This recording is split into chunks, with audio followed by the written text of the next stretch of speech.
الأهازيج، سامعين المدرجات.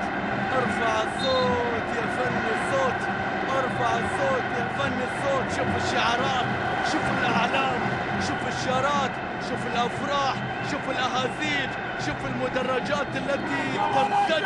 الكرة بتتحول الآن. الشباب فاز 2-0 على شوبو، والهلال يتقدم بال2-0 على فريق الغرافة هنا في استاد الملك فهد، هنا في الرياض. الكرة بتتحول الآن، هنا المحاولة لكن الكرة بتتخلص، عادت لفريدي مشاها، محاولة بتتخلص من جديد لمصلحة عبد اللطيف الغنام. عبد اللطيف الغنام مباراته اليوم تسهل الدرب كثيرا.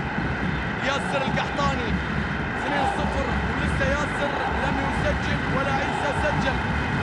شوف الآن الجمهور والصوت، يا له من ملعب، يا له من زعير، يا له من صوت، يا له من أجواء، من ثقة، من فرحة. هنا الكرة السريعة لكن الكرة بتتخلص، هناك الصافرة والخطأ قبل الدوحة. حتى الآن الهلال يعيش فرحة. أسامة أساوي يتعرض لإصابة، سلامات إن شاء الله، سلامات إن شاء الله.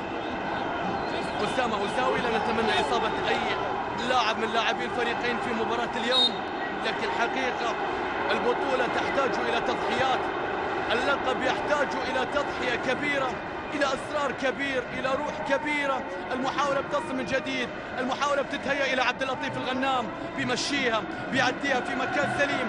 كرة بتتهيأ من محمد نامي إلى تياغو بدون ضغط، إلى عيسى بدون ضغط، إلى ياسر تحت الضغط، ولكن أنس مبارك بيخلصها، والهلال مستمر في الضغط، والغنام وحده بيغير راية. الله على التمرير، على المرور